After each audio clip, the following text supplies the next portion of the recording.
The 51 former intelligence authorities have never apologized that just 2 weeks before an election, they told the American people that everything that Donald Trump said about the Biden family was a lie and it was cooked up on his behalf in Moscow. They have never apologized for the Christopher Steele hoax. James Comey pled amnesia 245 times under oath. Andrew McCabe, the FBI director, 4 times he lied under federal. He's never apologized. They don't think they have to.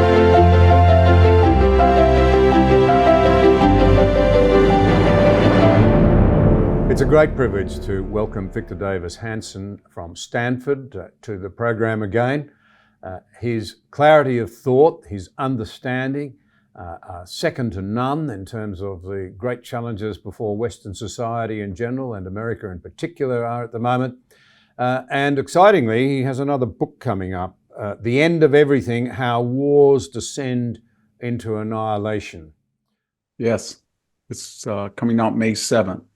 And it looks at 4 historical examples where war, in a very aberrant fashion, because it's very rare, not only did the defeated lose the war in the case of Thebes, Carthage, the Aztecs at Tenochtitlan and Constantinople, but their entire culture was wiped out as a result. And then the epilogue, I have a long epilogue, trying to speculate or analyze if this is still possible in a modern world, where the methodology of destruction is much more enhanced than the muscular labor of the past. So I don't think that fear has left us yet. Well, we'll look forward to that. In the meantime, we face, I think, an extraordinarily challenging year. And I'd just like to begin with a quote from the former US Defense Secretary, Robert Gates, who I think is very deeply respected. As I recall, he was employed under a Republican administration and kept on by a Democrat administration. And he's just been quoted in Foreign Affairs as having said, and I quote, "The United States," and that would, I think, include its allies, "now confronts graver threats to its security than it has in decades, perhaps ever.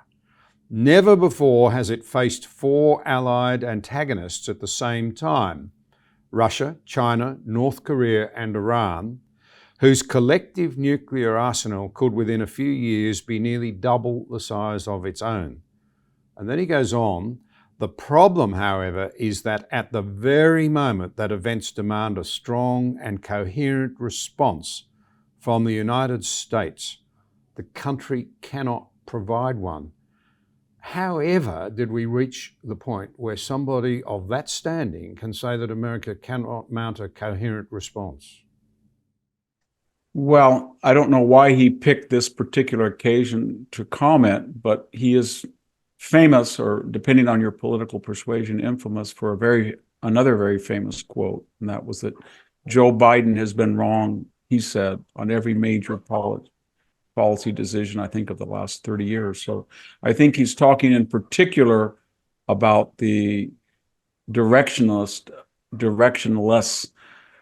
of the Biden administration. What I mean by that is when Jake Sullivan came in, he said that his most secure portfolio, or at least the portfolio that gave him the least worry, was the Middle East. And that was because the Houthis were on a terrorist watch list. We'd got out of the Iran deal. They were embargoed, $90 billion in lost revenue. We had cut off Hamas, not giving them any money. And there was not a Russian-Iranian nexus, much less a Russian-China nexus. And then it all blew up. And what do I mean by that? We had the Afghanistan humiliating withdrawal. We had the Chinese buy balloon. We had the Russians shooting down a drone in international space. We had, in addition to that, we had the Houthis basically cutting off commerce in the Red Sea. And all of that was a result of deliberate U.S. policy based on flawed principles that our magnanimity would be interpreted such and would be reciprocated in kind, and it didn't happen. And we lost the idea of deterrence. And that was just a superficial manifestation, John. That was either caused by a lack of presidential authoritas, or it was because of deeper structural problems within the United States long term that just happened to pop out or occasion when we had a weak leader. And by that, I mean we were $35 trillion in debt now. Our supply chains are disrupted. We cannot replace our ship-to-shore missiles. Our javelins are 7 years backlogged. We have enormous problems in our big cities with blue cities, with people fleeing them to red states. We have a crime epidemic. I've never seen such racial animosity. We, for a while, deliberately abrogated our number one slot as the world's greatest oil and natural gas. We're trying to correct that producer in the world. And most egregiously, the border in the past had been porous at times, but it's non-existent. 8 million people have flowed across. So I guess all of these things are long-term, and they came to a fore, though, and they were not corrected, but they were fueled by the Biden administration. And maybe Mr. Gates is remarking about that. I don't know. But he's been very critical of the leadership ability of Joe Biden in the past. Well, before we come to this, it's a presidential election year and what have you. The last time you and I spoke, you commented that you thought the appalling rise and sudden visibility of ugly anti-Semitism following October 7 and Hamas's butchery of large numbers of Israeli people would galvanize the American people. Perhaps it was the wake-up moment. It would jolt them into saying, we've had enough of this ridiculous sort of wokeism, for want of a better word. We want something better. Do you see any evidence of that unfolding some months on? Yeah, oh, absolutely. And I can give you various criteria that might reflect that. We had a poll yesterday that 86% of the people did not have confidence in the cognitive ability of Joe Biden. It was 73% the week before. No one in our major cities, and these are blue cities with far left mayors in states that have far left governors, are calling for defunding of the police. They're in fact begging officers with high incentives to come back and restore deterrence. No one on the left that opened the border is saying we want more people to come in. They're scrambling now for a bipartisan veneer that will give them some, I don't know, protection from what they feel is coming. And what is coming is an anger or wrath in the 2024 elections. I don't know what the outcome will be, but in the case of Donald Trump, he's staged at this point the most remarkable political comeback since Richard Nixon said in 1962, the left doesn't have Dick Nixon to kick around anymore. And then in 68, he won the presidency. Or Ronald Reagan was written off in 1980. They said the man had run for presidency twice. He was 69 years old. He was too far right, and he was president for the ensuing 8 years. What I'm getting at, we have talked after the January 6th debacle, and Donald Trump's ratings or approval were way down. He was facing an impeachment, which was successful, and then he was tried as a private citizen for the first time, which was not. He's been the subject of 4 indictments, a civil suit. He's trying to get his name off the ballot, and yet here we are, where he is the leading Republican candidate after eliminating 11 other candidates in the primary. Only 4 primaries, and he looks like he's going to crush Nikki Haley in her home state, and he's running not just 2 to 4 points ahead of Joe Biden, the incumbent president, who has enormous advantages that comes with incumbency, but more importantly, when you look at the states that will decide the election, Wisconsin, Michigan, Pennsylvania, North Carolina, Nevada, Arizona, Georgia, maybe Ohio, he's ahead in all of them. And so that is a reflection not of all of a sudden people, loving Donald Trump, but they're desperate for a change because they feel that financially, culturally, economically, politically, socially, the United States is not sustainable anymore. And if we continue in this trajectory, we're going to face not just a loss of our standard of living, but our very survival. It's not sustainable what we're doing. And everybody seems to have concluded that. Well, let's explore a bit then perhaps what the Democrats might do and what the Republicans might do in the face of this. If we could come to the Democrats first, I mean, one takes it that there are many smart people there and they'd be looking at those poll numbers you just thought. Surely they're largely driven by, forgive me if I've got this wrong, but the impression we have in Australia is that effectively you've got a situation where it's been determined that the president is not cognitively strong enough and fit enough to face a trial over legal matters, yet apparently he's still cognitively strong enough to be president.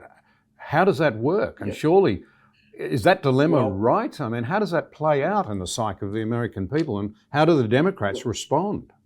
We, in our system of government, we don't have a formal apparatus to remove a president for cognitive inability. We have something called the 25th Amendment, but by design, it avoids a partisan gambit. It says that the opposition party will have no initial role in it. It has to be done by a poll of the cabinet of the same party as the president in most cases. Only then is it referred to Congress, in which there'll be a debate about it. And that's not going to happen. And it's never happened. And it will never happen because of the design of the law. And so usually what happens when we've had this before, and we've had one case with Woodrow Wilson for 9 months, was, as you know, incapacitated. It's kept secret, and the palace guard, so to speak, know something that we don't, and they carry on until the next election. It's very hard in the modern era with communication and the internet and cell phones to hide the debility. And the problem the Democrats have is they don't have a problem with getting rid of Joe Biden. In fact, as we're speaking, they're thinking of every conceivable mechanism to do that. But they see that removal will endanger their hold on power in the Senate, in state and local races. So they want that incumbent Democratic president, the head of the ticket, so they can keep the Senate and perhaps get back the House.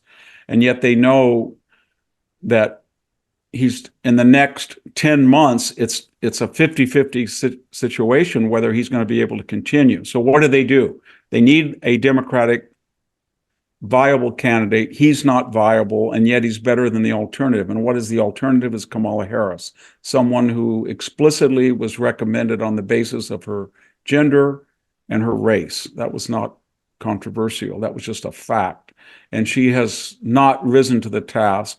She's not ready to serve.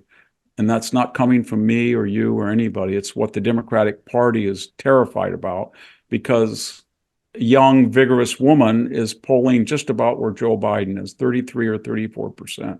So how do they cut that Gordian knot? They have to somehow get a viable, muscular, young woman or man candidate, but they have to do so with basically quite rudely and abruptly getting rid of a black woman who has served the president loyally for 4 years. And that will be the drama in the convention this summer. I don't know how they're going to do it. Right now, they're focused on, can they get Joe Biden down to a 72-hour week, no press conferences, no interviews, and that means giving up, just priceless airtime like the Super Bowl interview, and not to repeat that disaster he had after the report the day before of Robert Hur that night, Thursday night, or even his spokesman's disastrous press conference. So they're in a dilemma, and all they're doing now is they're getting the palace coterie to say that he's perfectly fine. This is ageist. It's mean to say anything else. Everybody's impressed by his recall, his photographic memory, and Donald Trump will kill women by taking abortion away, and he's an insurrectionist, and he's a racist, and he is cognitively impaired too. And that's where we are in America. I note the New York Post, which I wouldn't have thought was terribly friendly to Mr. Trump, reports that the American people, the research is showing at the moment, believe that the current president suffers from all of the issues we've just been talking about, that he's too old, in a nutshell. Trump is not very much younger, and actually he makes a lot of slips as well, but they're perceived completely differently. That you could actually, raise real questions about both men's age and sharpness, but that's not the way it's seen by Americans. Well, the proof of the pudding is always in the eating. So yesterday, Donald Trump, as his custom, he'll get up in front of a audience. He will have a teleprompted script like Biden had. He will follow it, but ad lib constantly, and then he'll go off. But he will stand on his feet for an hour and a half and speak. And sometimes the results can be very controversial, like he said about NATO, trolling NATO, or trying to get sort of a threat to NATO to beef up their arms and brag about what he did in a very bizarre way. But the point I'm making is no one says that, and as they do of Biden, he doesn't know where to stand. He calls, once in a while, he may confuse two politicians, but he doesn't do it every time. It's a rare occasion that deserves media scrutiny. But Joe Biden has so acculturated people, they just say he doesn't know where he is. And at the press conference, it was designed to show people that he was in control of the facts. He suggested that the president of Egypt was actually the president of Mexico, that the corridor of Gaza into Egypt was, I guess he was trying to relate it somehow to the influx coming into the United States in a confused manner. He didn't know, he mentioned the rosary. He denied that he had confused the dates, the tragic dates of the death of his son. But of course, all of that is on a record. So that prompted the case. If all these spokesmen say this is despicable, it didn't happen, all you have to do is allow the special counsel to release the transcript. I shouldn't say the transcript. They have done that, but the audio. And you can hear Joe Biden in his own words. And of course, they don't want to do that. And they're in a rock and a hard place, getting back to Mr. Herr's report, because if you read the 350 plus pages, it is a damning portrait of a senator, a vice president, a private citizen who knew that he had violated the law for over 30 years. And contrary to what his spokesman have said, that he was civically inclined the moment he knew, he didn't do anything about these classified documents, and he couldn't plead ignorance because in 2017, even at that late date, he remarked to his ghostwriter that he had classified documents in his possession, and he waited 5 years to tell anybody. And of course, the ghostwriter erased that tape, and it was only found out by forensics. But my point is, the only reason we know anything about Joe Biden's legal exposure, which prompted that disastrous press conference, was on November 2nd, his attorneys found out about this. And how did they find out? Were they looking? No. They had discussed appointing a special counsel, and that, in fact, would be appointed on November 18th. So the scenario obviously was, we're just about to get Donald Trump. We're going to get a special prosecutor. And oh my God, we better check before we announce it if we have the same exposure, because it might leak out. And they asked Biden and they asked his team. They said, yes, we do. So they got it out for the first time, and then they packaged it as if he was following the law in a way that Donald Trump wasn't. And that is, everybody understands that in the United States. And almost everything that they have editorialized about the special counsel is false. The locations were multiple. The garage, if you take a look at the special counsel's photograph within the report, it's a mess. It looks like somebody's swap meet sale. And of course, he didn't have prerogative as a senator, a vice president, or a private citizen, as does a president, to declassify documents. So they're stuck with this idea that the prosecutor, the first paragraph, as you remember, John, says that it's the Department of Justice policy not to indict a sitting president. Yep. So what they do is they say, here is the damning evidence, but we can't indict him. But it's not just because it's not the policy of the Justice Department to indict him. It's because he's non compos mentis. And then they give you several examples. of a habitual problem of memory loss, mischaracterization, misidentification. And that meant for the teen Biden, they were in a rock and a hard place. So they variate, they gyrate. One day it is, how dare the special counsel say that the president of the United States is crazy or impaired and not fit to stand trial, therefore he wouldn't be fit to obviously be president.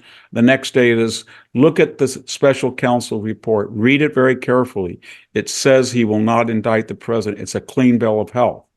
And so they have a choice, a Faustian bargain between saying the president is innocent of criminality, but he's not fit to serve, or he's fit to serve, but he should have been indicted. Two questions arise out of that. The first is, you can't help thinking the American justice system itself is being weaponized, not just against Trump, but more broadly as part of American political life. And the second thing that comes out of it is, I've met a lot of very smart Americans, and surely, I mean, all the polling suggests they can see they're being completely misled. They're not convinced by any of this. No, they're not. And they're looking at whatever one thinks of Donald Trump. If you look at the indictments, they're falling apart as we speak. Jack Smith, now the federal prosecutor, we were told had the strongest case. How is he going to say that Donald Trump put them in an unsecured place when he looks at the Biden garage and the Biden home?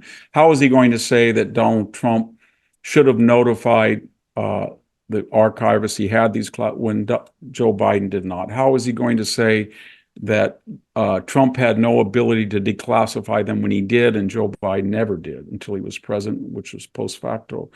When you look at Fani Willis, we were told that he made a phone call at me as if I was running against you, John, and I called the register and said, I know I beat John. There has to be 10,000, 12,000 votes. Can you just find them and see if they're there?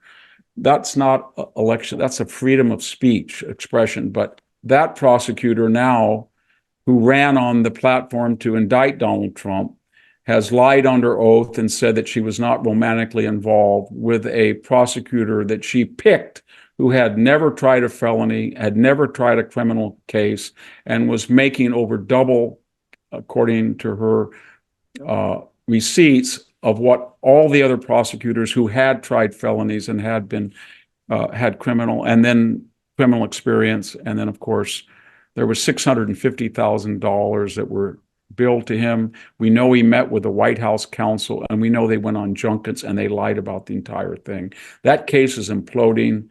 Alvin Bragg is trying to say that a non-disclosure agreement of an embarrassing tryst, if it did take place, is somehow a campaign violation. Barack Obama in 2012 paid $375,000 for campaign violations, which all were considered a civil matter. And finally, Alvin Bragg is charging Donald Trump with fraud by exaggerating the value of Mar-a-Lago in a way that allowed him to get a loan. The banks that gave him the loans who had much more sophisticated auditors than Alvin Bragg, were very happy with the loans. Donald Trump paid them timely. They made millions of dollars in interest profits. They had no complaint. There was no victim.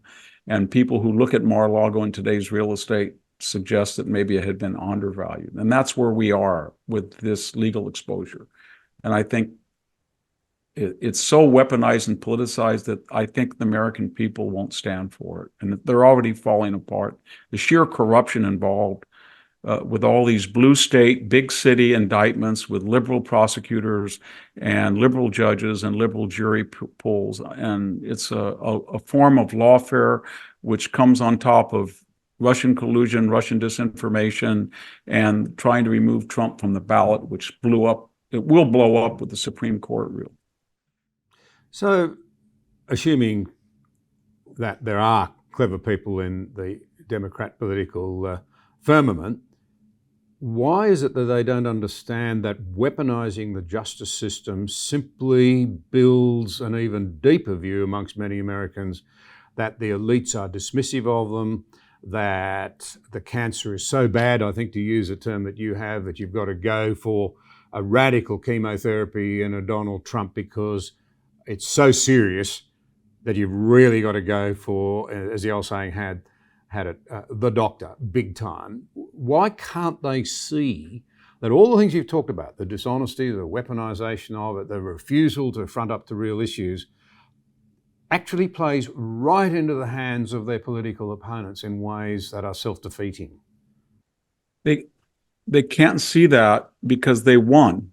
They got caught by surprise in 2016 when he was supposed to have lost the popular vote anywhere by 8 to 10 points and have election blowout in the Electoral College, and they got surprised. And when they looked at his governance, it was the most effective governance, whether you like him or not, in 50 years. And they were furious because he was, they felt, undoing the Progressive Project. So they said in 2020, we're never going to let this happen again. And they won. I mean, 70% of the American population in most key states did not vote on election day. That had never happened. And yet the rejection rate went from the typical 4 to 5% of mail-in and unauthenticated ballots to about 0.3 by a magnitude. So they looked at this and said, we stopped him. And it doesn't matter how we did it.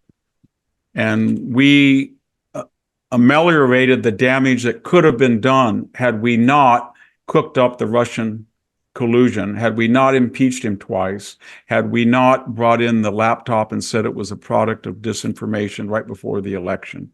And Molly Ball, the liberal journalist that wrote for Time in February of 2021, outlined the entire, she called it, not me, she called it a cabal and a conspiracy. Mark Zuckerberg, to take one example, infused $419 million to absorb the work of registrars in key precincts. So what I'm getting at, John, is when they look at it, they said Donald Trump is a threat to the Western postmodern world, the global world, village, and we stopped him. And we did it with heroic measures, and we're going to do it again. And maybe the means should not be justified by the ends, but these are noble ends, and therefore they should be. And we're going to do it again. And that's how and these people are very explicit about it. When they have never apologized for the Christopher Steele hoax. The 51 former intelligence authorities have never apologized that right before a debate and just 2 weeks before an election, they told the American people that everything that Donald Trump said about the Biden family that came out of the laptop was a lie, and it was cooked up on his behalf in Moscow. They don't feel there's... Andrew McCabe, the FBI director, 4 times he lied under federal. He's never apologized. James Comey pled amnesia 245 times under oath to a congressional committee. Never. They don't think they have to. And they feel that Donald Trump was not part of the Clinton, Bush, Romney, Obama, McCain, Obama, that nexus of the bipartisan political dynamic in America, that he was completely without experience, said things that you're not supposed to say, talked in a way, a fashion that was beyond the pale, and they felt that they had the right to destroy him. And they did not like his supporters. These were the losers of globalization. We've talked about that before. And so they feel they're going to do it again. And they feel that they have control of the institutions. They feel, well, they have the people. The conservatives have the people. There's no doubt about that. The majority of Americans are conservative, and they're getting more conservative, especially so-called liberal minorities who are transforming into conservatives. But we have the institutions. We have the media. We have the corporate boardroom. We have Silicon Valley. We have entertainment, foundations, K through 12, academia, professional sports. We control the means of communication and knowledge retrieval. And we can thwart the majority. And that's what they do by changing ballot laws or trying to get rid of the Electoral College or Senate filibuster or whatever the institution is that's not conducive to the agenda at hand. They feel they have institutional power to change and transform America. Which seems bound as an approach to simply result in more heartache, more damage, more polarization, and people reaching for ever more severe, if I can put it this way, chemotherapy. You mentioned then Americans are conservative, becoming more conservative, particularly some who have been liberal. I just can't help asking, what about young Americans? You know, we see this collapse in patriotism amongst young Americans. Is that starting to I don't know if it's patriotism, but the latest poll, we've had two recent polls of people under 30, and it was shocking to me that the majority are polling for Trump over Biden. And we know that elderly people, my age group, the baby boomers are, but people thought, you know, we all make fun of Generation X, Y, Z, but when you probe deeply why there's this dissatisfaction, they look at the 40% rise in prices of staple goods the last 3 years, or they want to know why their degrees are worthless, or why they owe $2 trillion in aggregate debt, or why race is playing, when people are marrying between races, interracial dating, marriage is at an all-time high, why we're still trying to go back to neo-Confederate one-drop rules. And so they're confused and they're angry, and they feel that prior generations did not hand them the ability to raise a family, buy a home, have children, have the American dream when you're in your 20s. So what they feel is that they are living in the basement, or they're not getting married, they're not having children, they're not buying a home, they're listless, and they don't like it. And they want somebody to sometimes they want a cheap fix and just cancel my student loans or something like that. Other times they're more introspective and saying the system is medieval. It's for the subsidized poor and the very wealthy, the professional upper middle class and the millionaire class, but it's not for the middle class. And Donald Trump is, whatever people say about him, I keep using that qualifier because he can be very cruel and cruel. He's empathizing with them, and he knows that. And he's a business person, and he says, I can fix this for you. I can close the border so that the American citizen is privileged over the illegal alien. I can deregulate. I can deal with the administrative state so they do not go after you. I won't be isolationist. I will be Jacksonian. I will pick and choose my wars, but I will not have optional ground invasions that have indecisive results. Kill Soleimani, yes. Bomb the holy SHIT out of ISIS, yes. Stare down North Korea, yes, but not go into an Iraq and Afghanistan for 20 years or something. And that message is resonating with that class. To quote something from your book, The Dying Citizen, I'm encouraged by what you're saying, because my impression has been that many young people are, if you like, have some reason for concern. You know, the debts are being left, the difficulty of getting into housing, all of those sorts of things.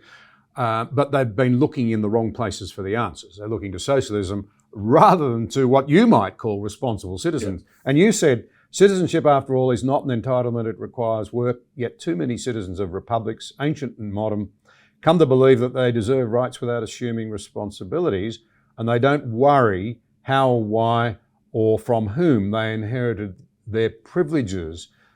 I think you're holding out the hope that many young Americans, perhaps they've been shaped a bit by what's emerged about your elite universities in the context of anti-Semitism and the leadership of those universities really revealing that they've lost the plot in a big way. Maybe there's a wake-up call working for the next generation. That would be the best news of all. I think so. I think one thing that came out of October 7th, that it was a scab that was pulled off and there was a putrid wound of higher education. And we said to ourselves, why would anybody pay $85,000 to go to Yale when 80% of the grades are A's? Why would anybody pay $90,000 to go to Stanford when there are 9% white males who make up 37% of the population?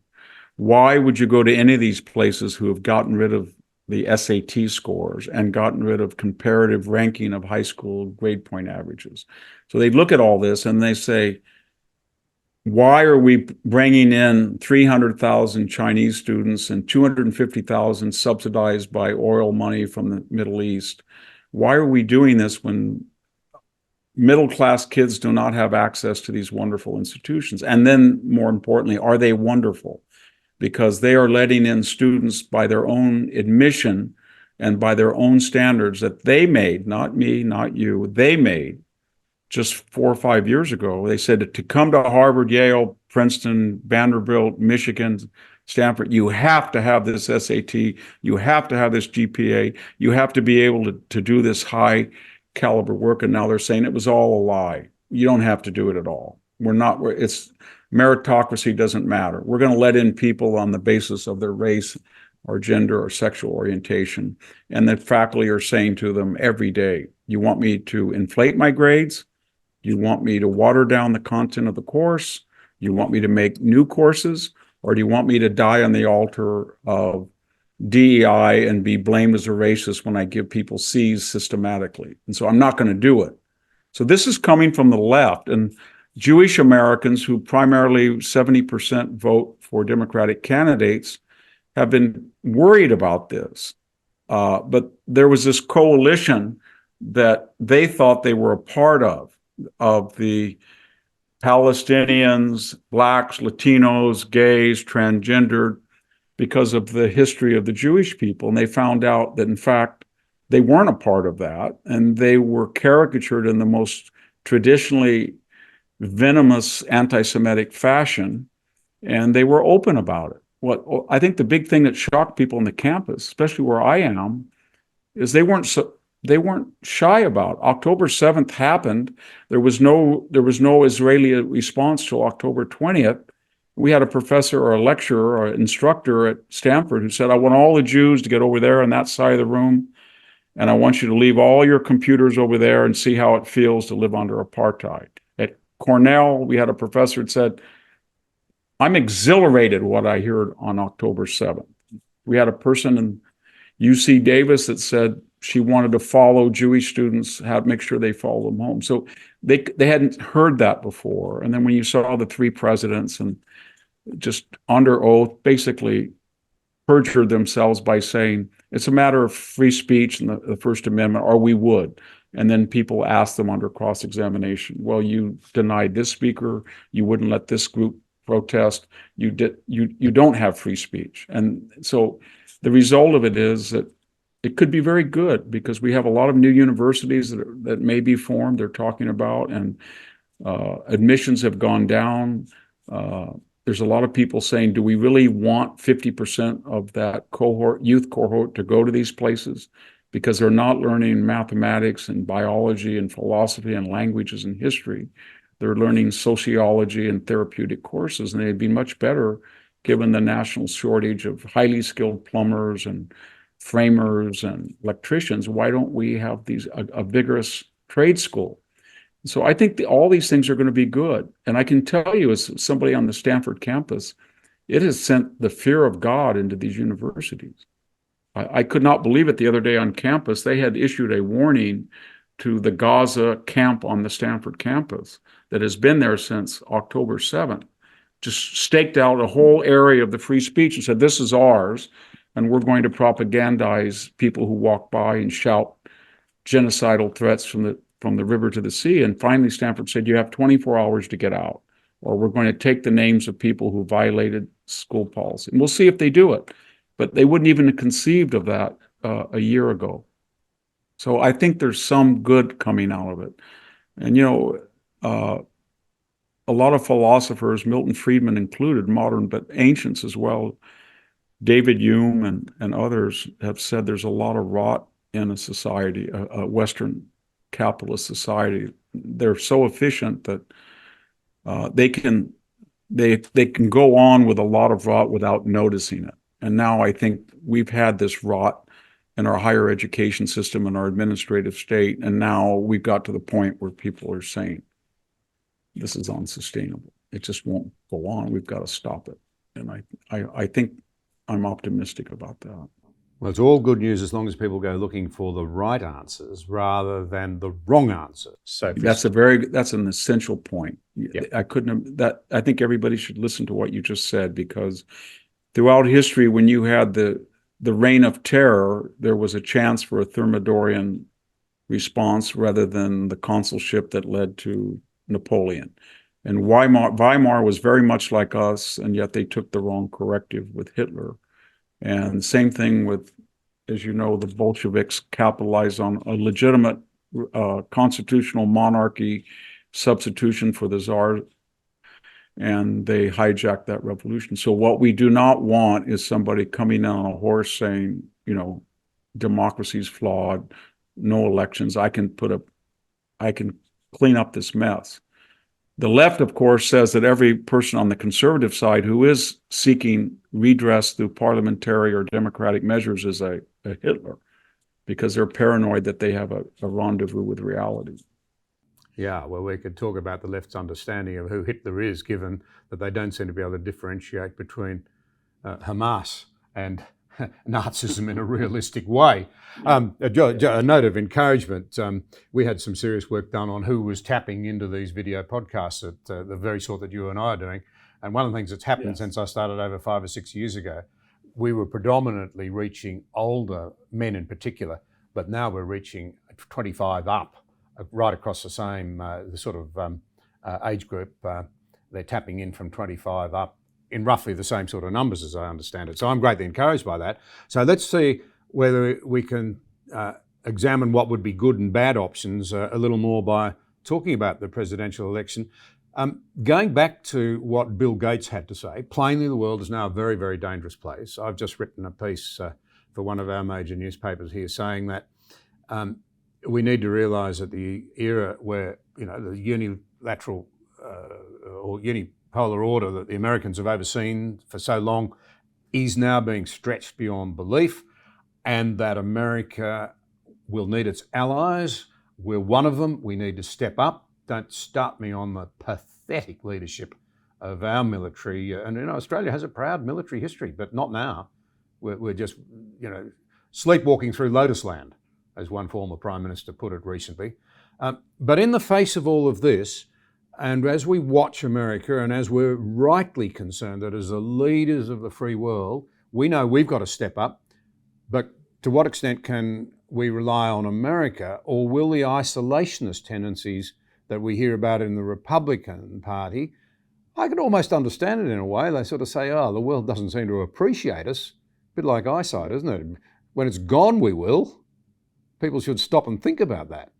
But this isolationist sort of tendency, and then you've heard even the Wall Street Journal has said many Americans may hesitate to vote for Donald Trump now because of the way in which he's implied he'd resolve the Ukrainian problem in 24 hours, walk away from it. NATO hasn't done its bit. A NATO nation that hasn't stepped up to 2%, he said, I'd invite the Russians to do whatever they like to that country. How do we make sense of American desire to disengage, at least and where President Trump and the Republicans fit into that? Yeah, I think people abroad have to look at what's happening rather than what the left says is happening. And if you take the 4 years of Donald Trump and you take the 3 years of Joe Biden, and you ask yourself just a number of basic questions. Did NATO rearm more efficiently under Trump or under Biden? Did Putin go in under Trump or Biden? Did China talk about taking Taiwan more under Biden or Trump? Did China feel free to surveil the United States with balloons under Trump or Biden? Did Hamas attack under Biden or Trump? And go down the list. Did we end Afghanistan nobly under Trump or ignobly under Biden? And then ask yourself, so was the world more deterred? It doesn't really matter whether America fights wars or not. In fact, often when you fight some wars, it as you know well, it destroys deterrence because you lose them, as we happened in Afghanistan. Being in Afghanistan and the way we got out destroyed deterrence. So the question is, if you look at what Donald Trump did, was he an isolationist? Did he say, okay, Japan, South Korea, Taiwan, Mr. Kim Jong-un is Australia, he's your problem. He's not our problem. No, he didn't. Did he say to the Middle East, ISIS came out, I don't know, maybe we caused it, I don't care, but I'm not getting involved. No, he said, I'll bomb the and he did. And he took off almost everything off the target restriction list that had existed under Obama. Obama said they were JVs, no problem. He got them. And then for 10 years, we've been told that Qasem Soleimani was the catalyst for Iranian terror, but he was untouchable. He was untouchable for two reasons. The Europeans said he was sacrosanct, and he never knew where he was. Trump killed him, and he just killed him. And I could go on. And they said you cannot attack the Wagner Group because the Wagner Group is an extension. It's sort of Putin's Praetorian Guard. And they told Trump, these people are provoking us in Syria. And he said, kill them. We killed 200 Russians. No one talks about that, and wiped them out in Syria. So he was Jacksonian. And I don't know how one would characterize that, but his attitude was not necessarily preemptive. He just said, these are the problems that face the Western world. And when they get to a point that they're pressing us on deterrence, I'm going to remind them that what they're doing is stupid. And it worked. And it's not me saying this. Again, I get back to that saying of Jake Sullivan when he said, there's nothing going on in the Middle East. It's boring. It's calm. It was, Yep. But and then they inherited it. And, if you take the Houthis off the terrorist list and you give Iran about an $80 billion blank check of new oil revenues, and you beg them to get in the Iran deal, and you try to pressure Hezbollah to give Israel to give up oil rights and gas rights to Hezbollah in Lebanon, and then you get out of Afghanistan the way you did, and then you tell Putin that if he's going to hack, keep off the hospitals, then you've destroyed deterrence. And I don't know how that fits into the traditional activist isolationist. But Trump is not an isolationist. He's a punitive Jacksonian. And he feels that from every now and then, somebody has to be taken on for the benefit of the United States and the Western world. And he gets angry when people criticize him. Yes, he gets angry when he's very angry at the alliance of NATO because he feels that there's 450 million people in Europe. They have a larger, NATO and EU together have a larger GDP than we do, if you put them both together, and yet they will not spend 2% of their GDP on arms, and they expect the United States to contribute 70% of their defense needs. And if you question that, then you're an isolationist. So what that does to him is then he gets into his Trump annex. I told him, I hope Russia does that. But if you just cut out the rhetoric and you look what he actually did, Putin did not threaten Europe during his tenure, and they did spend a lot more in defense, and that came in very handy when Ukraine came up, because some of the Europeans were able to help Ukraine with supplies that they wouldn't have otherwise had they not started to ramp up. So I don't think he's an isolationist. He's a Jacksonian nationalist. But I think he's a nationalist that even supersedes his American interest. To drill into this one just a little bit more, I recently found myself in a round table with some pretty senior people involved in defence from Britain, Australia, and the UK. And the American attitude that came through to some extent was, look, you Europeans, that was more addressed to the Brits than to the Australians in that context, you haven't pulled your weight. You really need to get on with doing more to help the Ukrainians. We Americans have spent a lot of money, probably defence on the cheap in a way, but leave that aside, by which I mean, I should elaborate there. In a way, taking on a serious foe like Russia, you'll never do it cheaper than through supporting the Ukrainians, is what's meant by that view. But the views expressed by the Brits and by the Australians was more, please America, understand that Beijing is watching to see whether we have the willpower to stay the course with Ukraine, because that will influence their thinking about whether they can safely do something on Taiwan. Yes. Now, you will have heard that's that a very debate played out, and I'd just be interested in your views on it.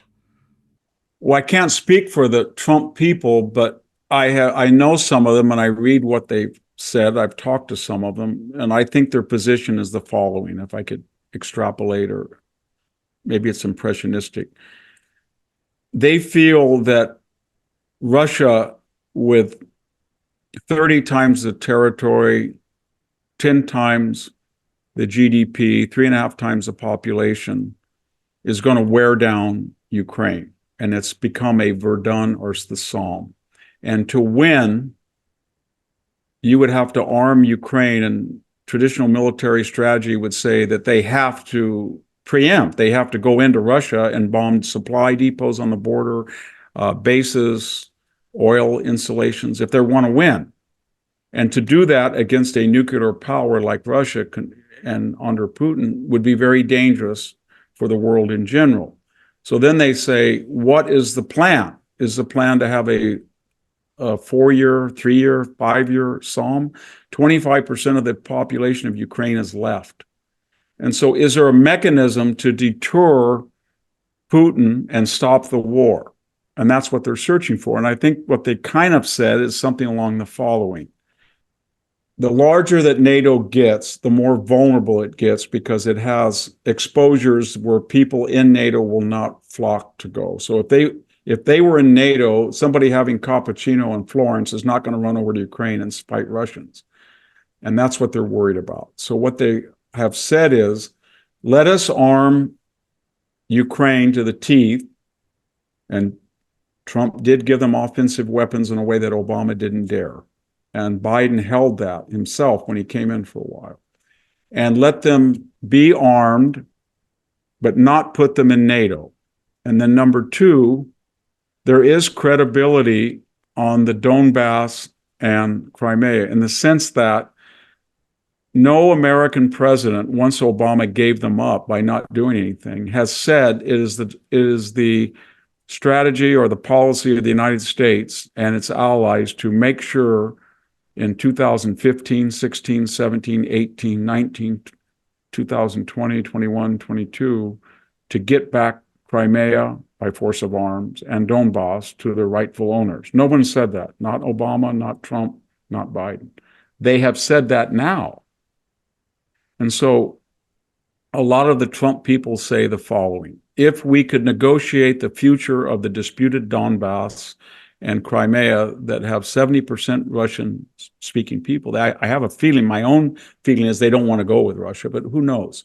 And there would be some way to adjudicate that, or Putin, if he incorporated them, we would be no worse off than he did before. Then the question is, well, would you reward him? Well, he's already had them since 2014. And he could say to his people, I lost 600,000 dead, wounded, and missing because I got an institutionalization of what I stole. Okay, but they're not in NATO. And then Ukraine could say, we're going to get him back to where he was on February 24th of 2022, and we're going to be armed. And I think that's what their position, something like that, is. And I don't quite see it's not surrendering or Ukraine, it's giving them enough weapons to protect themselves. But a lot of the anger of the Ukraine war is the priorities of the people that are advocating it. And they're advocating things like, we have to sink the Black Sea Fleet. We have to go in and hit Russian supplies. And there's no consequence. They never say, well, Russia will do this or that. And they said, no, they won't. They'll never do that. We've had about 11 people, as you know, in the Russian parliament, and I wrote about it in The End of Everything, that have advocated using tactical nuclear weapons. And that's been dismissed as completely a joke. I'm not sure that it is. And, you know, there's this asymmetry here in the United States. We hear that Israel must be proportionate. It cannot act disproportionately. And yet disproportionality, as you know, John, is the only way to win a war. And yet we're told that Ukraine must be disproportionate. They just can't tit for tat. They've got to go in there. We're told that Israel must text people, they must drop leaflets, and they must avoid civilian casualties. That's a good thing. Nobody ever tells Zelensky, hey, when you go in and attack with your drones and missiles, Russian sites, make sure you text all of the civilians in Crimea or the Donbass. They don't do that, much less do they do it when they send a drone into Russia. They don't do that. And they say no one would ever say to Mr. Netanyahu, if it gets tough, you can suspend elections and declare martial law. You just have to do it.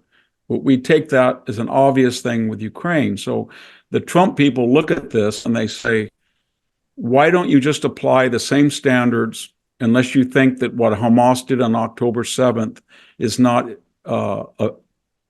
doesn't give them the right that what Putin did to Kiev, but maybe they do believe that, I don't know. But they're saying, why don't you just apply the same standards to both wars?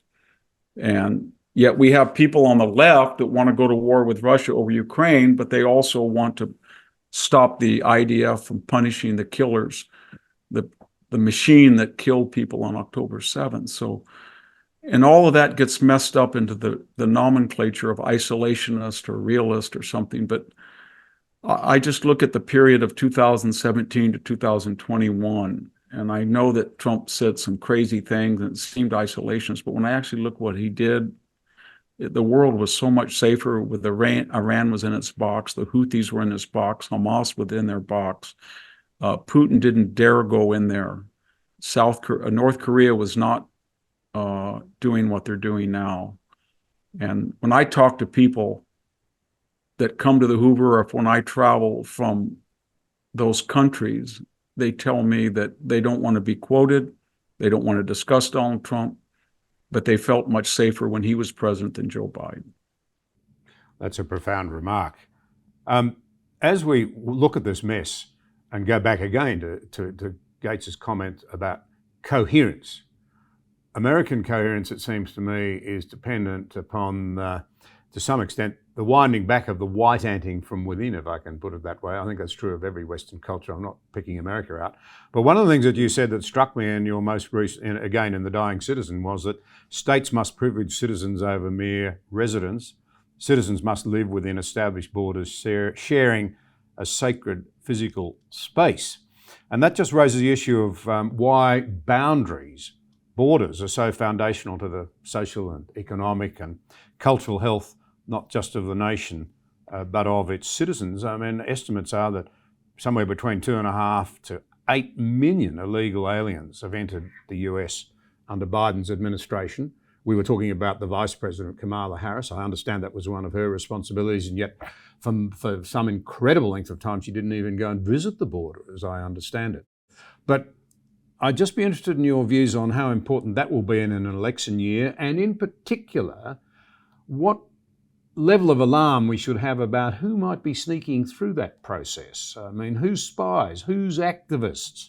It's a very good point. And that was not an issue under Trump, even though that he was stopped in the courts, he was stopped in the Democratic Congress from executive orders that would have built a wall or stopped catch and release or made people apply for refugee status in their home country. Constantly, they wouldn't let him do it. He finally did it, and he stopped it in 2020. And the problem is that there's two problems with it, three problems. Financially, it's destroying the budgets of these cities. They cannot have, and communities. 8 million people, or eight San Franciscos we've had, basically, greater San Francisco. It's just, we don't have the wherewithal to handle it. Number two is we have no way of auditing anybody. So 2 days ago, it was announced that somebody came in and he was an Iraqi who wanted to kill George W. Bush. And they've known about it, and they arrested him.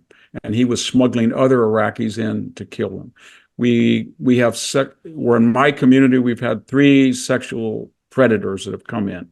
So there's nobody has any idea who these people are, except many of them are encouraged to immigrate from Venezuela, Central America, and Mexico, precisely because the countries don't want them to come in their country. They want them to come here.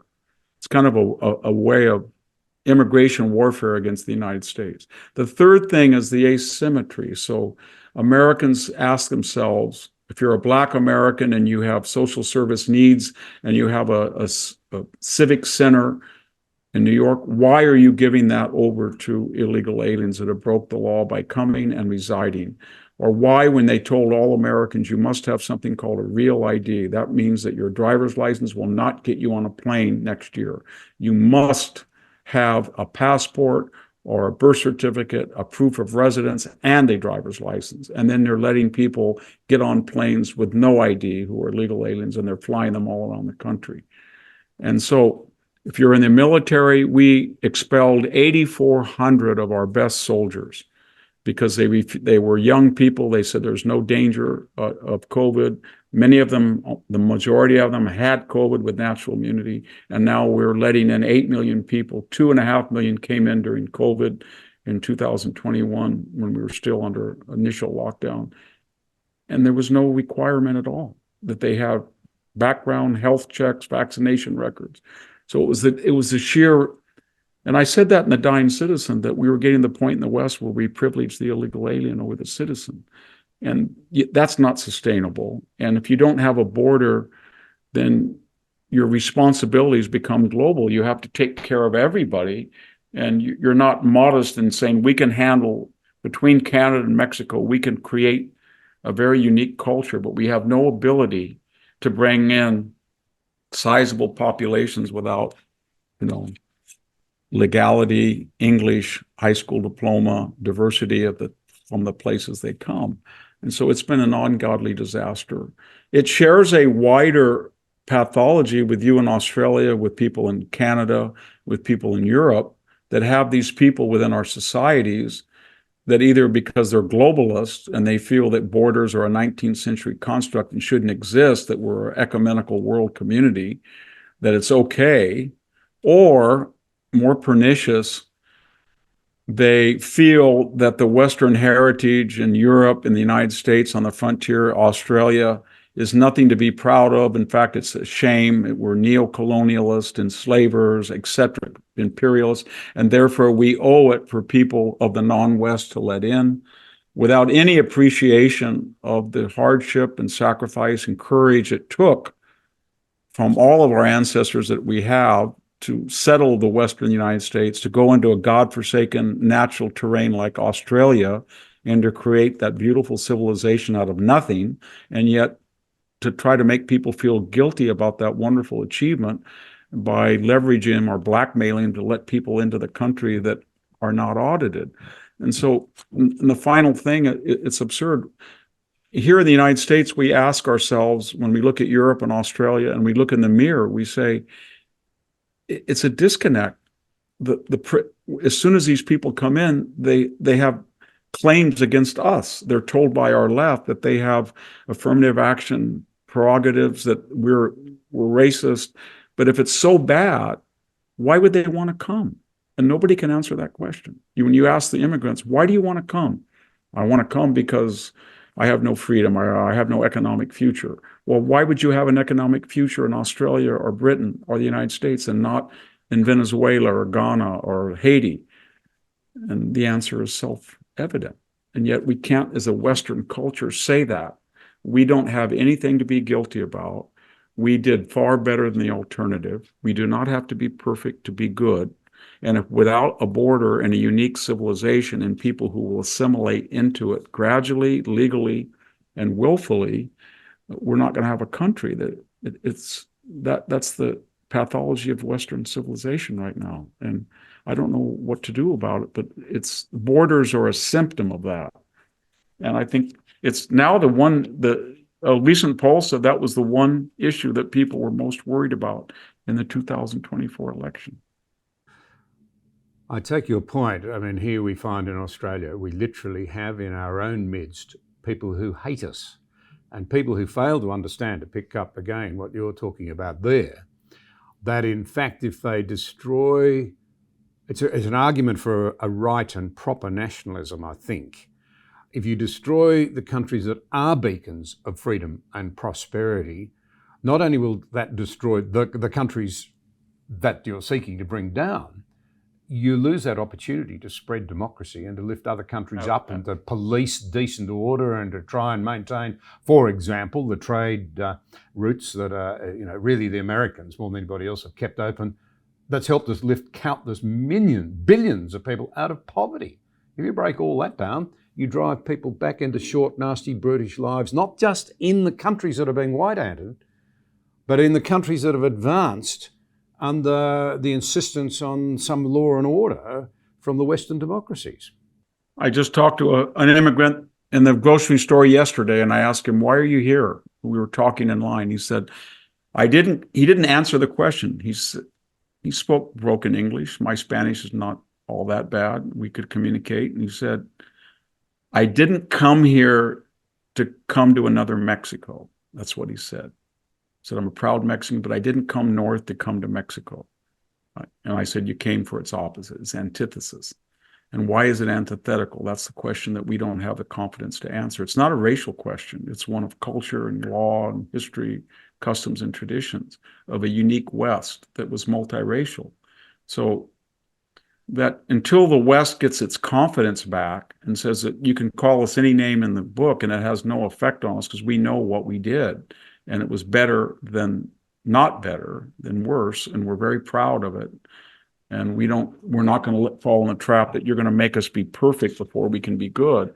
And look at yourself in the comparison. Until we get to that frame of mind, we're going to be in, because I think our conversation today, John, kind of revolves around that central question. All these issues are really a crisis of confidence in Western culture and the inability or the fear to articulate what we inherited from better generations, what we stand for, and we're going to be proud to defend that at any cost. And we don't have to apologize to anybody. And we know that's true because I never read about people in Australia that are dying to go to Indonesia or New Guinea. I haven't heard it yet. Maybe they are, but they're not trying to get into China. But it seems that everybody in your area of the world wants to get to Australia. And there must be a reason for that. These people are not stupid. They want to get to your country because they feel that you've got the rule of law and you've got an independent judiciary. You honor private property. You have a capitalist economy. You have a constitutional government. You protect freedom of expression and religion. And they don't have that in their own country, and they want it. But they're very capable of destroying what you have if they come in numbers and are told that they have grievances against you and they won't not assimilate or intermarry or integrate. So it has to be measured, legal. People have to come with some skills, the English language, etc. Until we get back to that, it's going to be, the euphemism would be problematic, but it's going to be a continuing disaster. Victor, you've been very generous again. Thank you very much for helping us to see so clearly so much more. Thank you, John, for having me again. Thank you.